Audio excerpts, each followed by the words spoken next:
ready? Okay. Good afternoon, ladies and gentlemen. I hope you're doing well, and nice weather returned today. This is great. Today is a very good start of the week because we got news that our proposal for a new massive open online course on smart cities and responsive cities has been granted. So this is fantastic because that means that whatever you do now, if you want, will become part of this course in the next year. We plan to start it in the fall of 2016.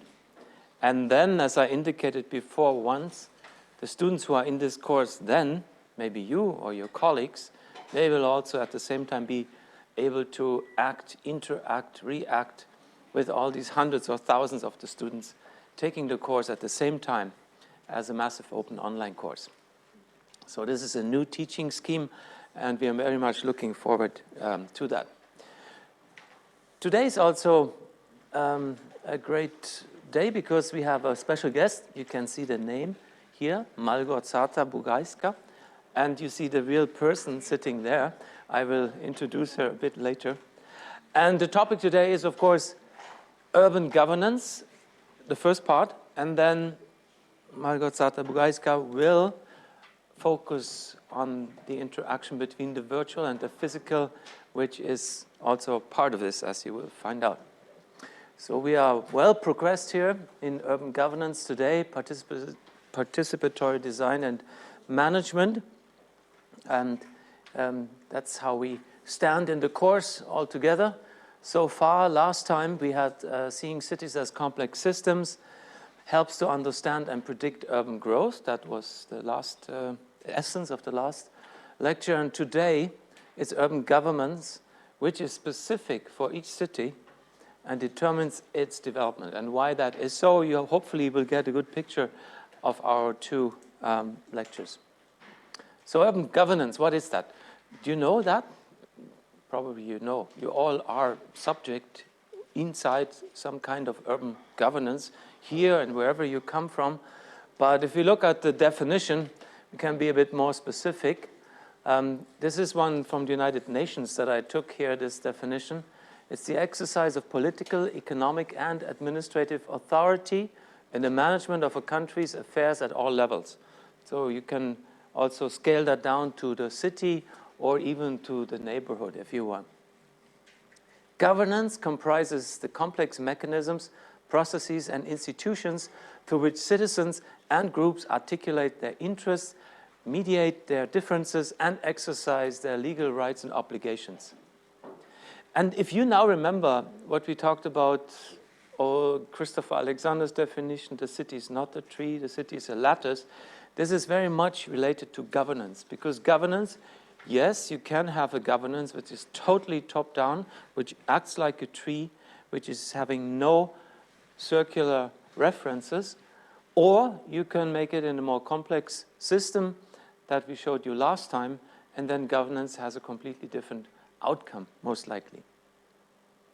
Good governance, this is the most important thing everybody tries to achieve, because good governance is the only guarantee for sustainable and resilient cities.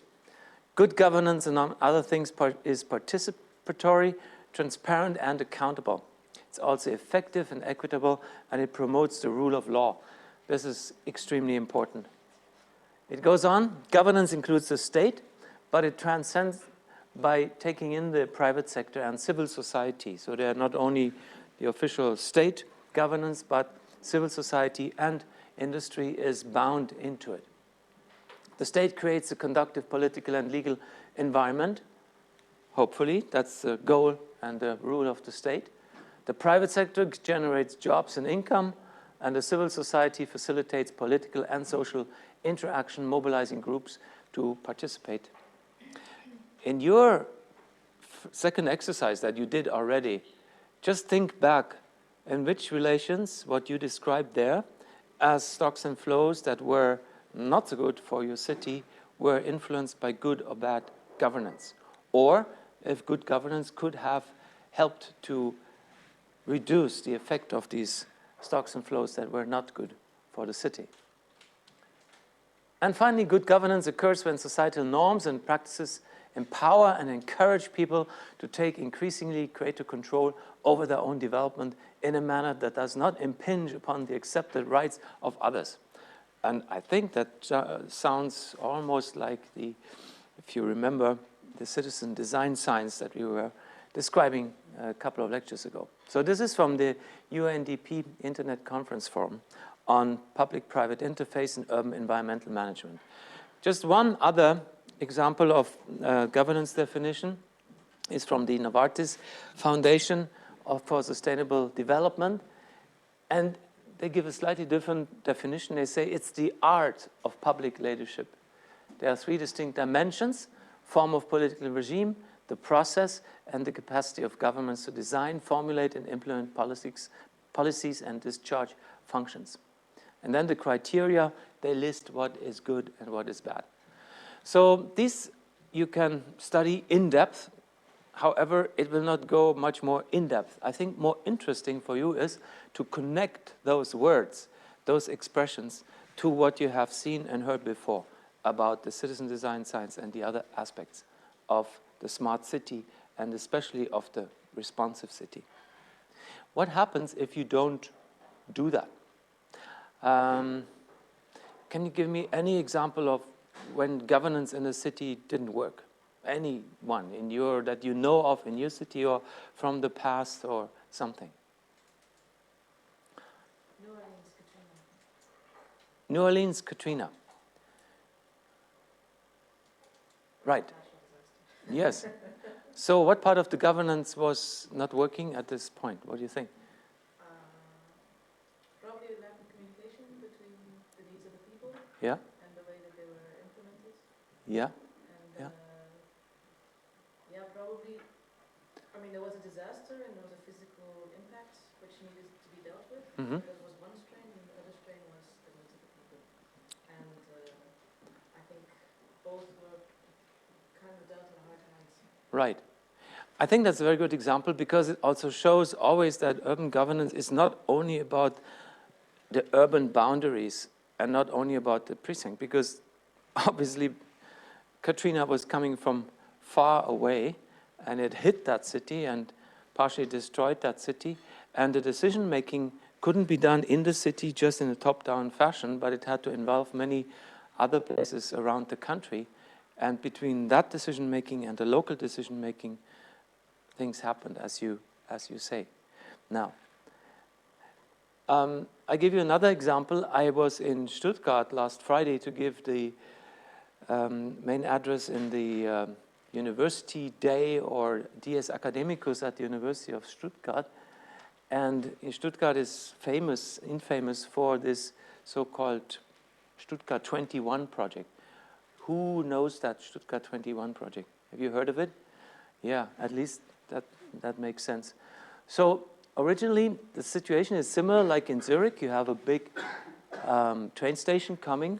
Here's the train station, and you have the trains coming this way, and it's a dead end. So they have to come in here, decouple, and go back. And the idea was to take this and make it into a perpendicular where the trains can go through, and to turn all of this train station land into housing and parks and so on. So it sounds like a good idea, but for some reason it totally backfired. So already in 2010, that is an article from 2010, they said many, many mistakes had been made. But one of the biggest mistakes that had been made, that critical voices were kept back, and that the people didn't have the opportunity to make really a decision as a whole, as a city, to vote on it. And they left the people they were so convinced that this was a good idea that they left the whole discussion to the critics and the enemies of this idea. And so it came to a complete standstill. And if you go to this place today, it's unbelievable. It's this huge building site in the middle of the city. It looks like everything is destroyed. So an effect of this, or we could say we could criticize this as not good governance, maybe it was good governance, was well intended, but one piece was missing, and that was the communication with the people. Just as this example from Katrina in the catastrophe, this was for something that was coming in the future. There was no communication. But most interesting, I found the effect of this. This was 2010, and the train station is still under construction. In order to, and that shows the resilience and the innovation of societies and of universities, rather than for the university to say, we are for this, or we are against it, or we keep discussing this forever, what they made was a master course, a new master course called Bürgerbeteiligung. Has anyone heard of this already? No? So at the University of Stuttgart, now you can study a master, 8 semester for Bürgerbeteiligung. That means good governance, to learn from all the people who were involved in this difficult process how to do it right. And so they describe, you know, the whole process, what the people are learning, what they should learn. And it's obvious that it's related to this event, but a bit too late. But to avoid similar events in the future, they make this master. Then they give you all the things that you have to do, what you have to study, how to apply for it. In the end, I found very interesting, it says, for this, what are the possible jobs that you can get with that? So that's at the bottom. So I went into this Berufenet and looked at the jobs, but there were none yet. So this is the other side of the story. You know, something which is very important in society, you can learn about it in university, but until it becomes reality, it takes quite a while. So this is to give you some practical notion of what good governance is, what you have to do in order to keep it, to achieve it, and to relate it to what you have done in the last exercises and also in your study so far. Now we come to the next part, the important part, with Dr. Bugajska. She's with Swisscom today, and I must say she has a page, of course, that's from her page, public knowledge. She graduated here from ETH in 2002. She got her PhD, actually here at the chair, and she was a, today it would be Master of Advanced Studies student before, and then you can see she went to different educations at INSEAD, the business school, Harvard Business School education, and these are all the things she did in the past. So after her PhD, she went to the Boston Consulting Group, then University of Zurich, then she made her own company, great, and then strategic business development, then went to Swisscom, and Swisscom, and that's where she is now. So now we are very interested to see what you tell us about the virtual and the real, and how it can be connected. And we switch to presentation, please.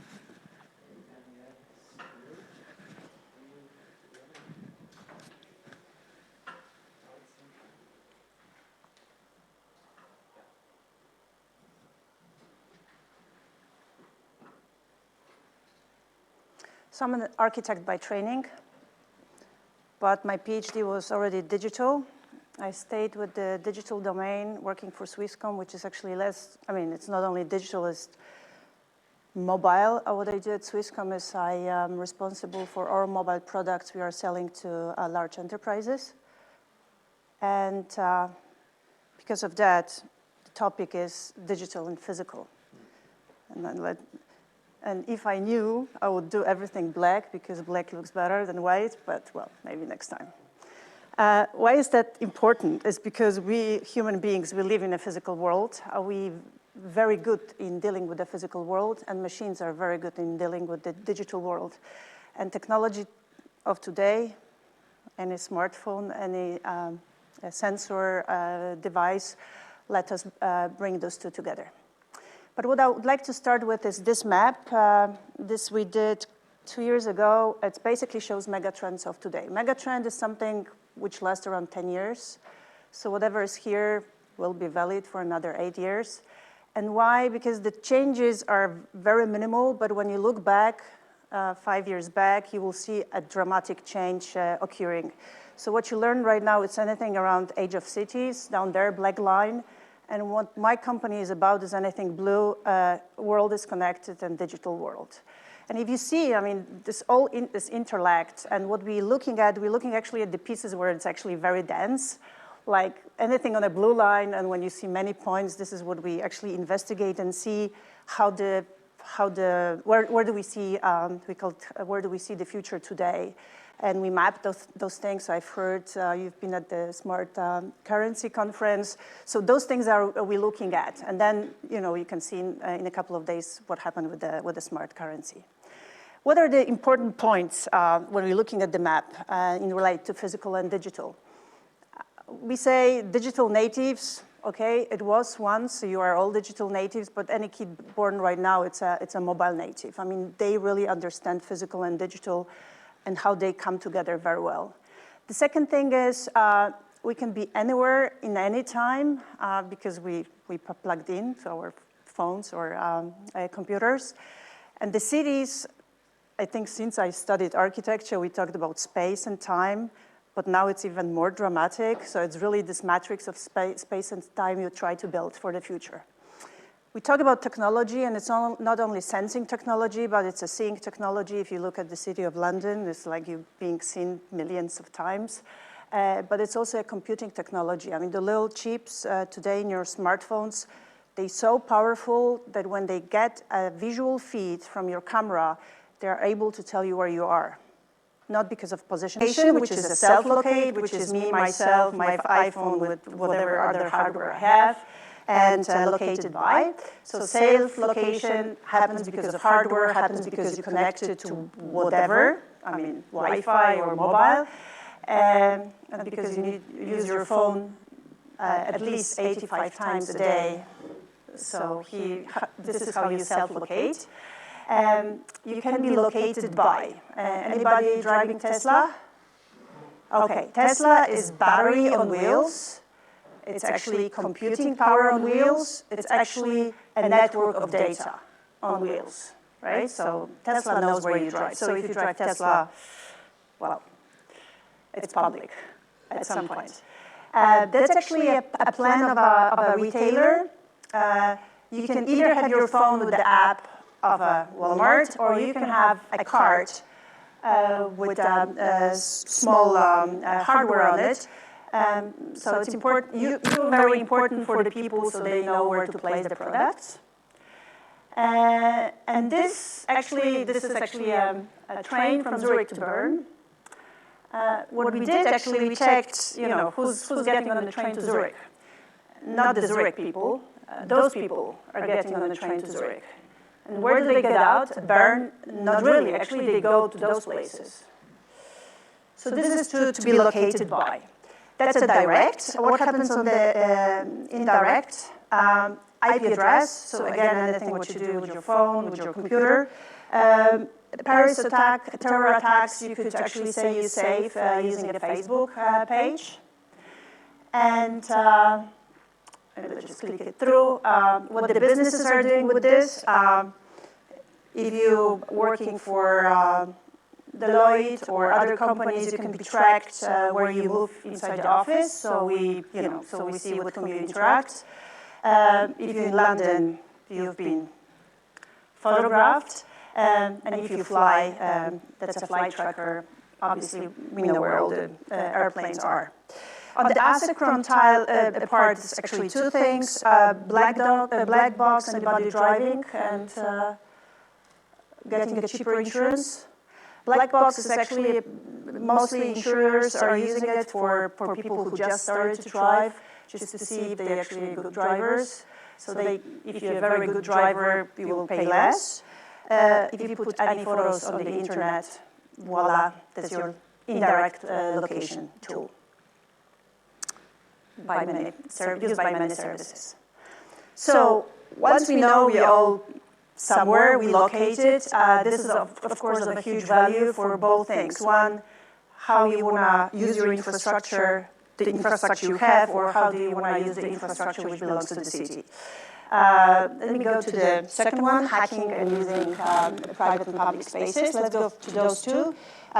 Company bike line, I don't know, anybody knows those?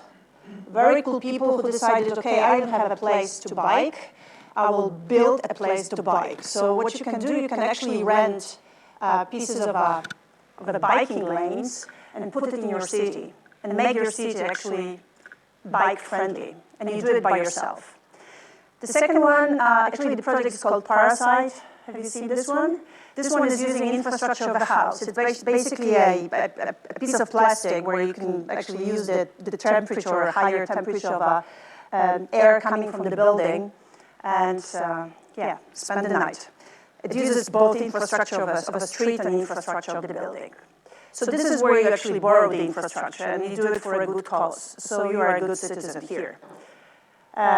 Here, if you have a good service, that's Domino Pizza fans. It's actually, again, an oven on the wheels. So what pizza does, Domino Pizza does is like, I will not deliver on time. I will actually bake while I'm delivering. So if I'm giving you a pizza, it's actually freshly baked. So they actually put a piece of infrastructure on wheels to actually get the best quality of service. This one, it's a project which is already tested in the UK, but the technology comes from Stanford. So we have lanes for normal cars, but we need anything for Tesla or anybody else for electric cars. But it's really funny if you really have to plug your car. I mean, it's really stupid, right? So why don't we make a piece of infrastructure which actually delivering the energy while you're driving? Because you only need energy when you drive. You don't need it when it stays at home. So this is really hacking itself. I mean, you are the owner of the infrastructure and you hack it.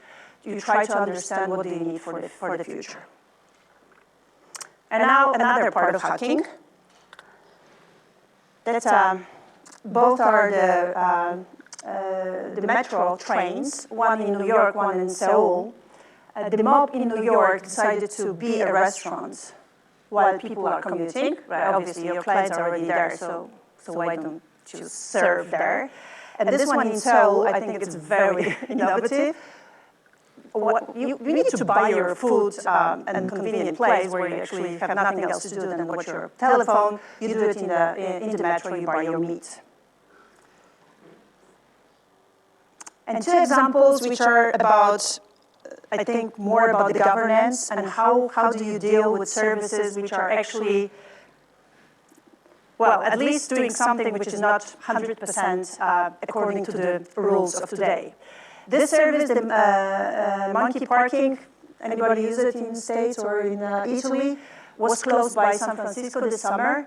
The idea is actually brilliant, right? You have a car, you need to park, where's the parking place? Okay, do I want to pay a lot? Do I want to pay less? I park.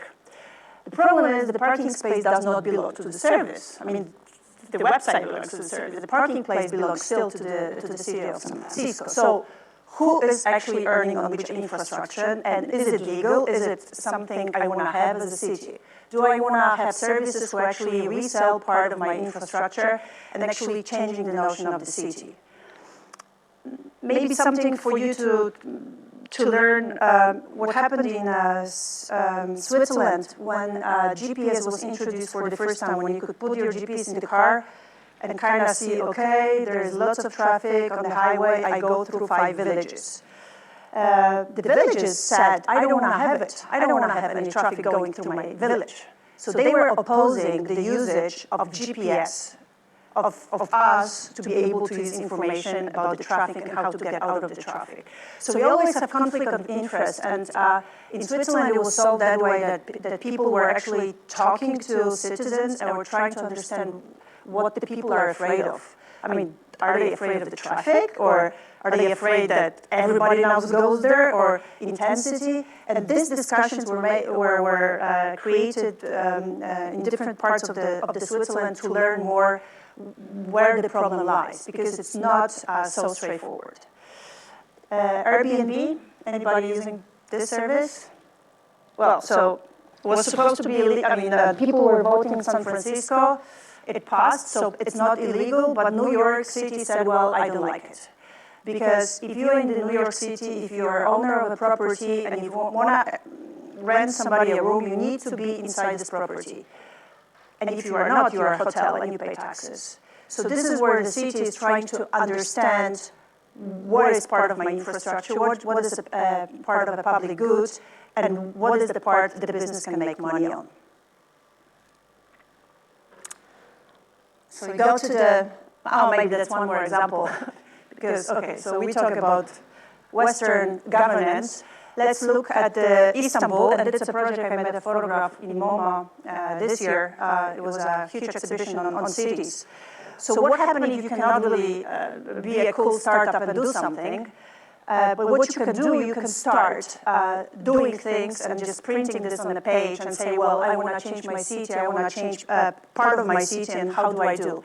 So people basically started to do their little businesses. They were leasing pieces they own. They were proposing babysitting. They said, okay, we just, in this part of the city, we're just going to grow things. And they did it without asking for permission, as far as I understood. But because it was such a strong public good, they received lots of attention. But I assume also the city was trying to find out what is my role there. So also these guerrilla interventions are very good for short-term change, where you don't really have 10 years for changing the city. So if we go to the businesses, because now the business plays a huge role in this whole construct, right? I mean, they can actually make money on it, they can make people stay in the city, make prosper. But what are the challenges there? The challenges there is without measuring things, we were making predictions and saying, well, if people work from home, this is great, right? I mean, they basically don't commute and everybody's happy and we can just do great business, right? So you can see down there, remote work effect, actually the Humanized company from, I think started from MIT, they basically started to measure it. So let's say they take a couple of programmers and do they develop a better code if they sit at home or better when they co-locate it in one office? Well, the answer is, depends what they code on, but usually people working together produce better quality of the work than people working remotely. Bam. Second one is the retail bank. They actually exercised and looked at 3 branches, different buildings, different parts of the city, and they were trying to figure out who's making most money. Can we make our bank working better? And they find out that people, and that's a classic because I think probably everybody supposes it happens like this, if you have people working in different offices, they will not talk to them, even if you put a process saying, please talk to each other. People working on the different levels in the same building, they will not meet. Only people working on the same level will communicate enough to actually make a better business. But this we kind of knew, but nobody could check. But now you have to really go to different companies and gather the data. And only then you can claim and exercise the change on the business. That's another example. It's quite old, as you see. How did we do strategies before? And there are even books on this still.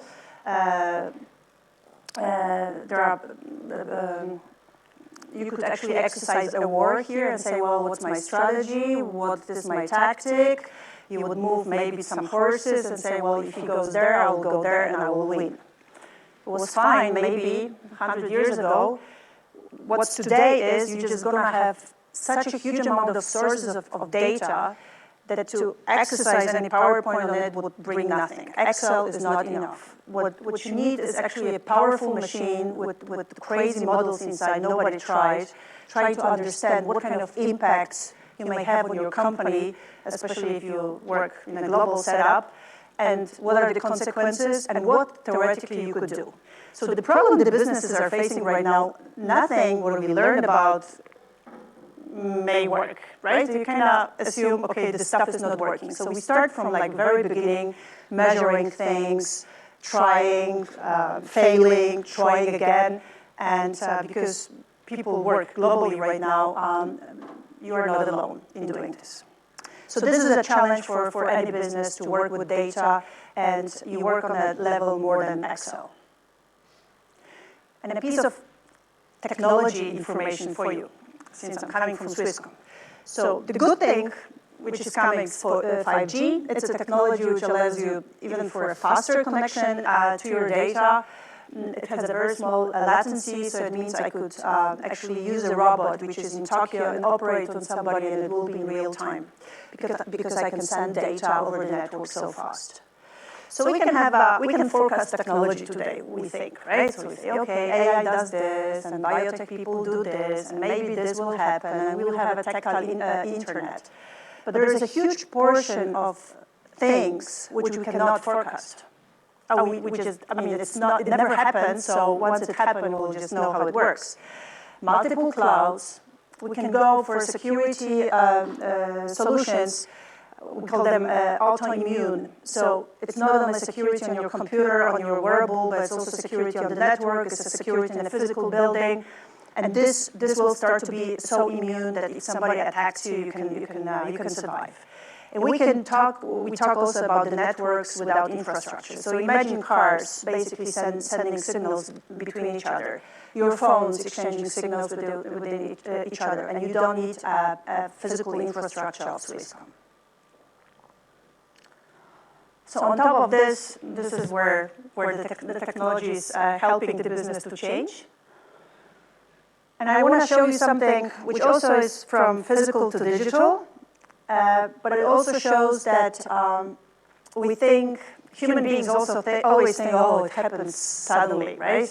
Suddenly we wake up and everybody has an iPhone, and it happened just like last Saturday. I'll show you development of a business model of audio industry, and it starts with the physical because it starts in the 70s where people from Philips and Sony decided to sample a music file, right? So they sampled something physical and make it digital. It takes 10 years to create a machine which is able to play it, CDs. It takes another decade. And it starts with the beginning of, okay, the internet is coming. And a decade to actually get the digital sample and make it smaller. Because obviously it's so huge, nobody can share this. And music is only about sharing expressions. So we 20 years and we have MP3. And then in the next decade, and in this decade, many things happened, right? Okay, so now we have a small file, we should share it. So somebody wrote the software, how do we share this stuff? So somebody said, well, why don't I just make a business out of it? I mean, the file is there, people want to share, I'm just going to put it on the market, Napster. And then at some point, a company comes and say, well, now I make a real business out of it. It's Apple. But it didn't happen out of the blue, right? If you look at this, it takes 30 years. I mean, it's just like nobody's sleeping and suddenly develops a great ecosystem of Apple. It's just to be very sensitive is what happens on the physical and digital domains and how it changes and how you can make a valid business out of it. So whatever you start doing right now, look back, think forward, and bring some great businesses. And my last slide comes with a quote. When I was doing my PhD, we talked about understanding data, right? Now it's more, the data is everywhere. Those sensors are just producing only pieces of data. And there is a designer job not to explain it to us, but to curate, to bring the right info in the right time to the right people, and in a sense that the people can actually comprehend it and do something with it. And there are two pictures coming with it. I don't know if anybody knows the Baby Seal project. Baby Seal, it's actually a robot, and it's used for Alzheimer patients to calm them down. It's a seal which learns, so it depends on with whom she's spending time. She will actually interact with the gestures of the people, how they touch her, how do they look at her or not, are they happy or do they tremble? So that's one thing. I mean, those are robots which are coming with a huge amount of data about the interaction between physical human being and the machine. And that's our office of the future. That's actually a space station where human beings are being surrounded by very intelligent physical space. It's just sensors and computing machines and cables and anything which will make us successful in the future. Thank you very much. So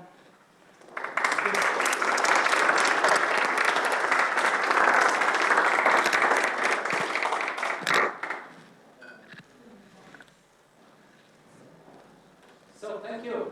That was great input. Maybe if you can go back to your first or second slide in the very beginning. Yeah, this one. Yeah. And now you showed us all these things that are developing in the future. Where do you think our good old governance, which one of those processes, the governance that we know today, that we're used to today, is covering those? Or which ones do we have to make special efforts to include them into future governance? I think anything connected to infrastructure, because infrastructure, this is one of the most expensive parts of a city. And this needs funding. So there will be city responsible for deciding what do I fund. I mean, what do I give money to?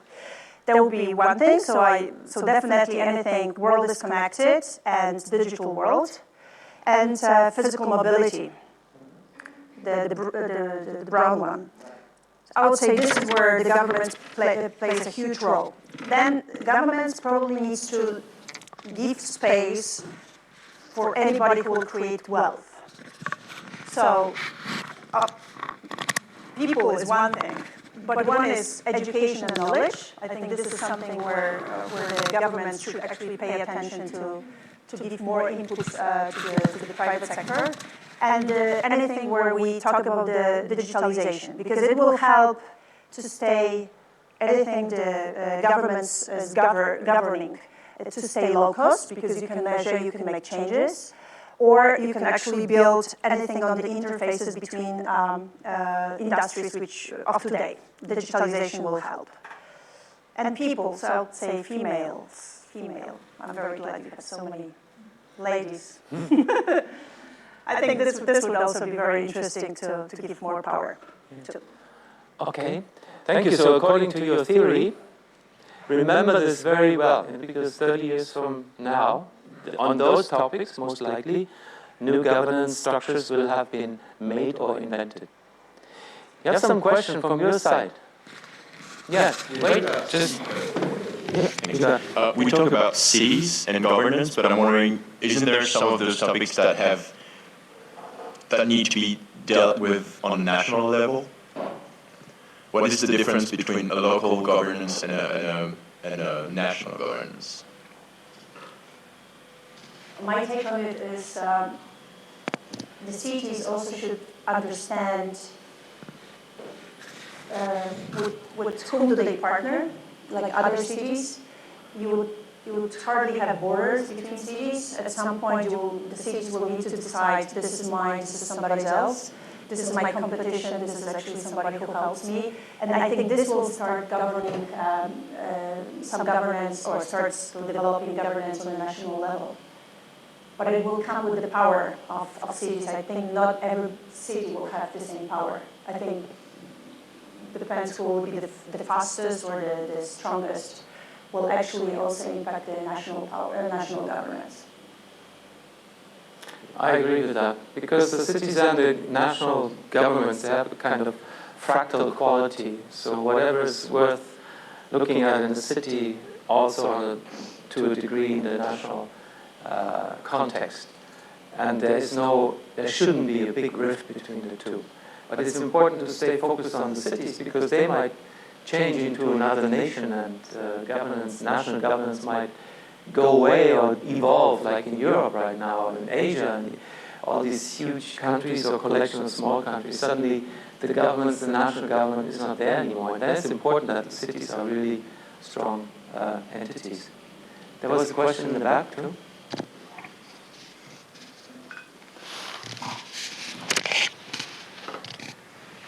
Yeah, my question would be, you talk about infrastructure, and for me, the internet, for example, would also be an infrastructure.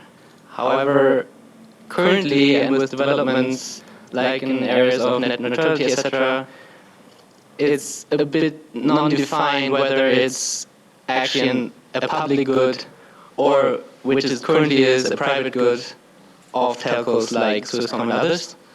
But what is the balance there? Or because currently it's a private thing. Balance is to be worked on, definitely.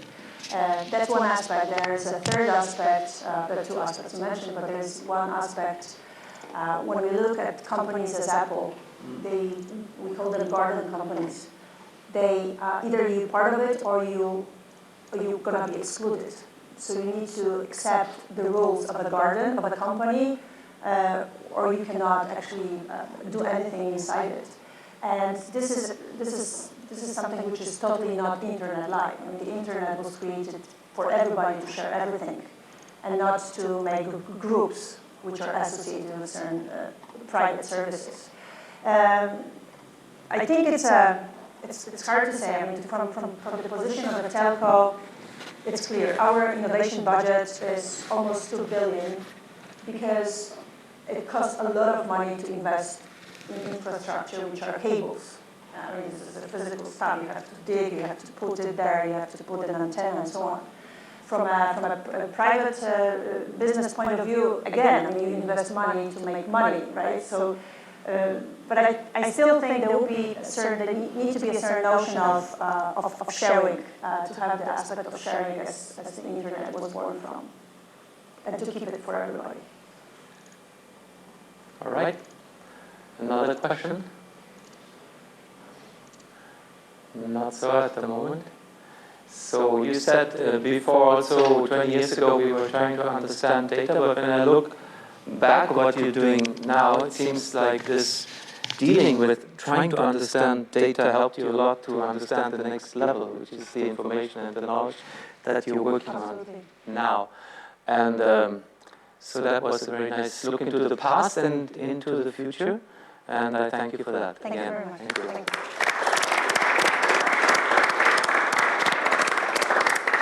Can you now quickly switch to the last point, which is the exercise? If you want to stay a couple of minutes, then we go quickly through that. The exercise that we have prepared for you, that you have all received this morning, you should have received this morning. You can start where you stopped with the last exercise, because the last exercise you identified features that decrease the livability of a city. And now we want to go one step further. We want you to figure out how you could improve or eliminate those negative influences. But as you will find, this is not an easy thing to do, because the city is not a tree, so you cannot just cut off one of those influences and nothing will happen, but it's a much more networked thing. So the task is for this one, based on your suggested improvements that you made in the second exercise, you look really for actions or proposals that have minimum negative side effects on anything else. So it sounds easy, but you will find out it's actually not. I gave a theoretical example. If you increase the stock and the flow of finances in the city, you think everybody's more happy. But as we know, and as was shown before, everybody buys a car, buys this and that, and suddenly the whole impact on the neighbors starts to be negative, not positive. But there are ways around this that you can do, which also some examples you saw in the presentation before. And you can apply that to any stock and flow in the city. The original proposal was to use energy and transportation, to choose those two stocks and flows. But if you have a good other one that you know more about or that you're really passionate about, choose that one, okay? Also start from the city that you treated last time, but if you have a very good reason to use another city because you have a great idea for that other city, choose that one. Good. So I think that should be relatively easy to do. It's thinking. You can sketch again, you can write, you can draw, whatever means you have, and hand it in by November 26th to Danielle, and then we will discuss this. And also we will select a few that will be presented in the final presentation and the last lecture together with the others. Yes? It says there in page 3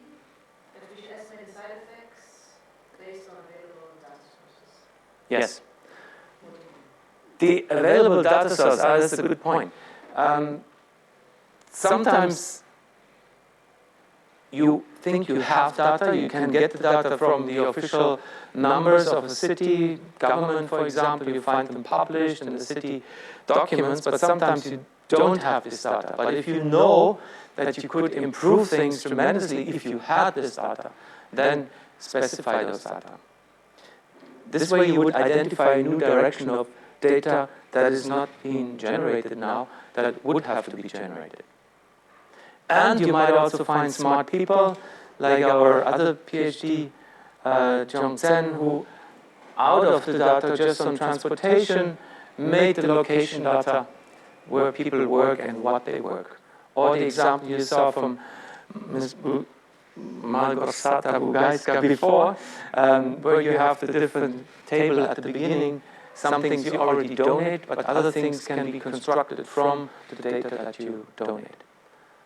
So some data are free, open, directly accessible, but if you think you can improve the city with others, then identify those others. Don't get stopped in your proposals because you don't have the data right now. Other questions? Yes? So if I understood well, we have to base our proposals in some data. If you have data, yes. The other data which I would accept, if it's very convincingly done, would be a drawing. Because, as you know, a drawing or a picture is 1,000 words, and so that could also replace or better supplement data.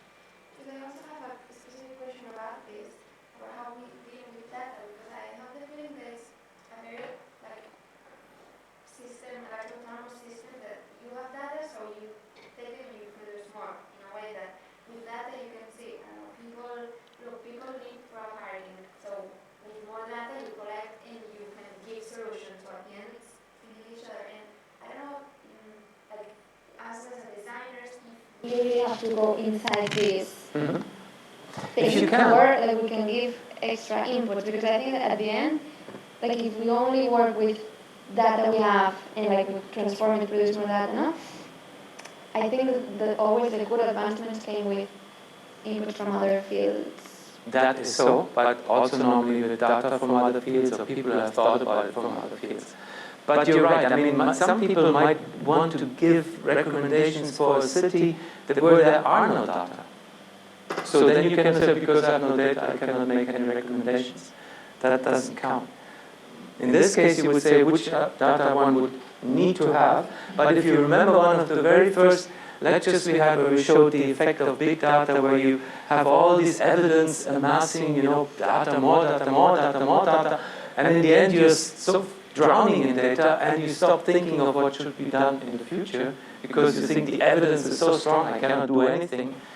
Jump over this border, make a proposal, a design proposal in the future, and then look which data are possible to build the bridge between now and your proposal. This is for architects, this is for urban designers, but I don't want to constrain the exercise to those. It's really for all of your backgrounds. If you have data, use data. If you don't, don't. But identify which data you would need. So this is also a question I would like to her, that if you think that nowadays these good governances or companies are relying only or a lot in this evidence that data has, like super strongly, or we are also opening like other fields of input. Like your company, for example, is like only used to, because the stuff is not yet invented. So you cannot, there's, of course, there is a notion about improving systems, which to some moment is attractive, right? You make something more energy efficient and smaller and cheaper and so on. And at some point, you just make it so rigid that when the change comes, this whole thing collapses. You know what I mean? If I would have a company today, and I would just say, okay, I want to have just, instead of 100, I just want to have 10 bright people, and just with, I don't know, being data mining specialists, because it's the future, and I don't have anybody with psychology knowledge, I'm going to get killed like next year as a company. because the whole knowledge about how the human beings behave lies in people who study psychology and all those other things, and not in data mining people. So you cannot make systems too rigid, too focused on something, because then you are not dynamic enough to handle the change. And this is what happens with governance, and you cannot just say gathering the amount of people born and died, the people who died is just enough for me to plan for the city.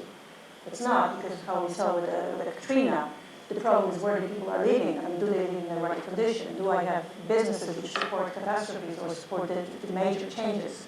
This is what the cities need to look at. So one thing is, we have lots of machines right now which are giving a lot of data, so that's one approach.